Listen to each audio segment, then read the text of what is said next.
왜 그런 말을 했을까? 그때 그냥 참고 말 걸 그랬나? 우리는 대부분 관계가 멀어지고 나서야 말의 무게를 돌아봅니다. 그 순간은 가볍게 던졌지만 듣는 사람에겐 오래 남는 한마디가 있습니다. 오해나 다툼 없이도 관계가 점점 멀어지는 이유, 바로 그 반복적인 말버릇에 있을 수 있습니다. 말은 상황보다 오래 남고 감정보다 깊이 남습니다. 그리고 그 말이 습관처럼 반복되면 아무 일 없이도 사람이 떠나게 됩니다. 한 어르신이 말했습니다. 같이 밥도 먹고 안부도 챙겼는데 어느 날부터 연락이 끊기더라고. 그분은 이유를 몰랐습니다. 싸운 기억도 큰 실수도 없었기 때문입니다. 하지만 이야기를 들어보니 식사 중 자녀에게 그건 내가 좀 부족했던 거야 라는 말을 자주 하셨다고 합니다. 조언처럼 들리지만 반복되면 지적이 됩니다. 상대는 설명할 힘을 잃고 결국 거리감을 둡니다. 관계가 끊어지는 건 언제나 큰 이유 때문이 아닙니다. 아주 사소한 말 습관에서 시작됩니다. 가족이든 친구든 가까운 사람일수록 우리는 말을 조심하지 않습니다. 편하니까 가족끼리 뭘 그렇게 신경 써라는 이유로 말을 함부로 합니다. 그런데 그 말투, 그 어조, 그 습관이 결국 마음을 닫게 합니다. 가까운 사이일수록 말은 더 섬세해야 합니다. 이유는 단 하나, 기대가 크기 때문입니다. 기대가 무너지면 실망이 되고 실망은 곧 단절이 됩니다. 결국 말을 가볍게 여긴 관계는 언젠가 가볍게 흩어집니다. 이 영상은 우리가 무심코 사용하지만 관계를 서서히 무너뜨리는 말버릇 4가지를 중심으로 구성됩니다. 난 그런 뜻이 아니었어라고 해도 들은 사람에겐 이미 상처로 남은 말들이 있습니다. 특히 시니어의 말은 인생 경험과 연륜이 묻어나는 만큼 말 한마디가 상대에게 더 크게 다가올 수 있습니다. 그 무게를 자각하지 못하면 아무리 좋은 마음으로 한 말이라도 오해로 돌아옵니다. 이제부터 우리가 점검해야 할 4가지 말버릇을 하나씩 짚어보려 합니다. 평소 당신이 자주 쓰는 말이 있다면 이 안에 있을 수도 있습니다. 나를 위해 그리고 나와 가까운 사람을 위해 지금 이 말들을 점검해야 할 시간입니다. 관계를 망치는 첫 번째 말버릇은 내가 다 널 위해서 하는 말이야입니다.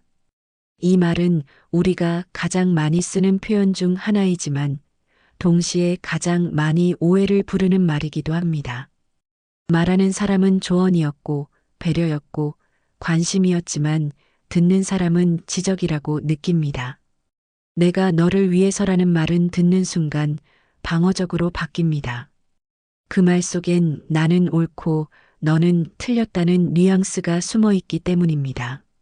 한 어머니는 이렇게 말했습니다. 나는 진심으로 애를 걱정해서 했던 말인데 나중에 그 아이가 그러더라고요. 엄마 말이 항상 부담스러웠다고. 선의를 전한 말이 상처로 돌아온 겁니다.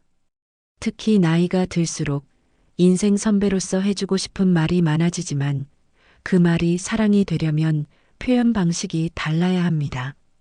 내가 너를 걱정해서 그래보다 그 일이 너한텐 어떤 느낌이었을까? 라고 물어보는 쪽이 더 따뜻한 접근입니다. 조언보다 경청이 먼저 와야 관계는 열립니다.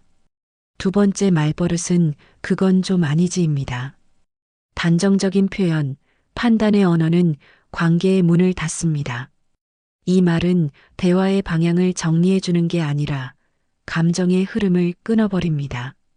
아니지, 그건 틀렸어. 말이 안 되잖아. 같은 말들은 듣는 사람에게는 자기 존재를 부정당한 느낌을 줍니다.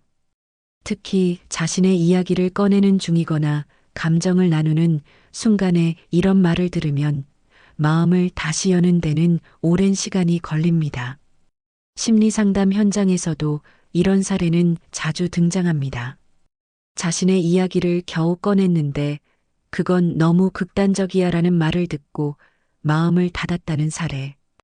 말은 의견을 나누는 수단이어야지 상대를 평가하는 도구가 되어서는 안 됩니다. 그건 아니지라는 말 대신 내가 보기엔 좀 다르게 느껴지긴 해라고 말하면 훨씬 부드럽게 받아들여집니다. 단정적인 어투는 진실보다 감정을 먼저 닿게 만듭니다. 이 두 가지 말버릇은 모두 좋은 의도로 포장되어 있지만 결국 관계의 피로를 누적시키는 표현입니다. 그리고 피로가 쌓이면 상대는 말은 듣고 있지만 마음은 이미 멀어진 상태가 됩니다. 그래서 관계를 지키는 말은 내용보다 어조가 중요하고 진심보다 전달 방식이 더 결정적입니다. 이제 남은 두 가지 말버릇을 이어서 살펴보겠습니다. 한마디로 관계의 물꼬를 트기도 하고 단절의 틈을 만들기도 하는 그 표현들, 다음 부에서 함께 돌아보겠습니다. 세 번째로 관계를 망치는 말버릇은 그건 내가 예민해서 그래입니다. 이 말은 듣는 사람의 감정을 가볍게 여기고 문제의 원인을 상대의 성격 탓으로 돌립니다. 말하는 사람은 그럴 뜻이 아니었다고 해명할 수 있겠지만 결국 상대는 내가 잘못 느낀 건가라는 혼란 속에 남게 됩니다. 관계에서 가장 피해야 할 말 중 하나가 바로 감정 자체를 평가하거나 왜곡하는 말입니다. 외로움, 서운함, 억울함처럼 이유 없이 올라오는 감정은 받아주는 태도만이 답이지 분석의 대상이 아닙니다. 특히 가까운 관계일수록 예민하네, 괜히 기분 나빠하네 같은 말은 상처를 깊게 남깁니다. 상대는 더 이상 자신의 감정을 표현하려 하지 않게 되고 말 대신 침묵을 선택합니다. 그런데 침묵은 이해가 아니라 단절의 징후입니다. 겉으론 평온해 보여도 마음은 이미 멀어진 상태. 감정을 평가하기보다 공감하는 한마디 그렇게 느꼈구나. 그런 말이 속상했구나가 오히려 마음을 열게 합니다. 상대의 감정을 수용하는 태도는 어떤 조언보다 강력한 관계 회복의 열쇠가 됩니다. 마지막 네 번째 말버릇은 그 얘기 또 하냐? 입니다. 반복되는 이야기에 대한 짜증 섞인 반응. 이 말은 대화의 흐름을 일방적으로 끊는 표현입니다. 특히 상대가 감정을 담아 꺼낸 이야기일수록 이 말은 곧 내 마음은 들을 가치가 없어라는 메시지로 들립니다. 사람은 자신이 한 이야기를 상대가 기억하고 있다는 사실에서 안정감을 느낍니다. 그런데 그 이야기를 귀찮아하거나 무시당하면 그 순간부터 마음의 문은 닫힙니다. 관계에서 중요한 건 새로운 이야기보다 익숙한 감정을 반복해서 들어주는 태도입니다. 상대가 같은 이야기를 반복한다는 건 아직도 그 감정을 완전히 소화하지 못했다는 뜻입니다. 그래서 우리는 같은 이야기를 듣더라도 새로운 반응을 준비해야 합니다. 그 일이 아직도 마음에 남아있구나. 그때 많이 힘들었겠다 같은 말은 그 반복을 이해로 바꿔주는 힘이 있습니다. 말은 내용이 아니라 들으려는 태도에서 시작됩니다. 이 네 가지 말버릇은 모두 관계를 서서히 멀어지게 만들지만 공통점은 하나입니다. 모두 말하는 나 중심이라는 것입니다. 관계는 듣는 사람 중심일 때 비로소 따뜻해집니다. 내가 말하고 싶은 말보다 상대가 듣고 싶은 언어를 쓰는 것이야말로 진짜 말의 지혜입니다. 그리고 그것이 관계를 지키는 가장 성숙한 태도입니다. 다음 부에서는 이렇게 위험한 말버릇들을 어떻게 바꾸고 실천으로 이어갈 수 있을지에 대해 함께 나누겠습니다. 말은 고칠 수 있습니다. 그 작은 연습이 관계 전체를 바꿀 수 있습니다. 말은 고칠 수 있습니다. 다만 의식하지 않으면 익숙한 말버릇은 계속 관계를 망가뜨립니다. 내가 다 너를 위해서 하는 말이야라는 말을 줄이기 위해선 말의 출발을 나가 아닌 너로 바꿔야 합니다. 그 일 너에겐 좀 힘들었겠다. 내 입장에선 그럴 수 있었겠다처럼 상대의 감정을 먼저 짚어주는 표현은 조언이 아닌 공감의 말로 들립니다. 말의 중심을 바꾸는 것만으로도 전달력은 전혀 달라집니다. 그건 좀 아니지라는 단정적인 표현은 나는 이렇게 느껴졌어. 내가 보기엔 조금 다르게 보이긴 했어로 바꿔보세요. 의견은 나눌 수 있지만 판단은 삼가는 것이 좋습니다. 단정 대신 경험을 이야기하는 방식으로 전환하면 상대는 방어하기보다 들어주려는 태도를 보이게 됩니다. 말은 명령보다 나눔일 때 진짜 소통이 됩니다. 그건 내가 예민한 거야 같은 표현은 감정 자체를 존중하는 말로 전환해야 합니다. 그 상황에서 그렇게 느낄 수 있겠네. 그 말이 그렇게 들렸다면 미안해는 감정을 수용하면서도 무조건적인 사과가 아닌 이해의 태도를 보여주는 말입니다. 관계에서 중요한 건 감정의 옳고 그름을 가리는 것이 아니라 그 감정을 있는 그대로 받아들이는 태도입니다. 그 태도가 쌓이면 관계는 더욱 단단해집니다. 그 얘기 또 하냐? 라는 말은 그만 듣고 싶다는 표현이지만 실제로는 그 이야기는 귀찮다는 감정으로 전달됩니다. 대신 이렇게 말해보세요. 그 이야기가 내 마음에 오래 남아 있었나 보네. 그만큼 그 일이 힘들었겠구나. 반복되는 이야기를 처음 듣는 듯 반응해 주는 것은 그 사람의 감정을 다시 한번 품는 일입니다. 그 품은 말이 상대에게 위로가 되고 비로소 같은 말이 줄어들게 됩니다. 어떤 한 어르신은 자식에게 늘 엄마는 다 내 걱정이 돼서 그러는 거야 라고 말했다고 합니다. 그런데 자식은 늘 답답해하고 거리를 뒀습니다. 어느 날 그분은 말을 바꿨습니다. 그 일 내가 어떻게 받아들일지 모르겠지만 나는 그냥 마음이 좀 쓰였어. 그 한마디에 자식이 처음으로 고마워라고 말했습니다. 말이 달라지자 반응이 달라졌고 반응이 달라지자 관계가 열렸습니다. 말을 바꾼다는 건 단지 표현만 바꾸는 게 아닙니다. 내가 관계를 대하는 방식 자체를 바꾸는 일입니다. 듣는 사람의 입장에서 그 감정의 무게를 가늠해 보는 것, 그리고 그것에 맞는 어조를 입히는 일. 이 훈련을 꾸준히 하면 내가 건네는 말이 관계를 지키는 언어가 됩니다.